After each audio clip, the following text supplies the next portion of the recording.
যারা প্রকৃত ঈমানদার ক্ষুধার যন্ত্রণায় ছটফট করতে থাকবে, পেটের উপর আপনার পাথর বাঁধবে।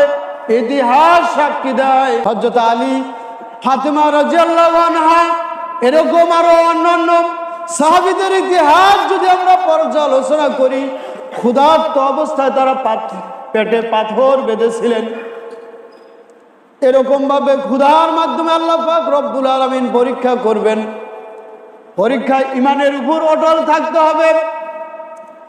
এরপর আল্লাহ পাক রব্বুল আলামিন বলেন, ওয়ানাকসিম মিনাল আমওয়ালি ওয়াল আনফুসি ওয়াস সামারাত, ধন সম্পদ বিনষ্ট করে দিবেন।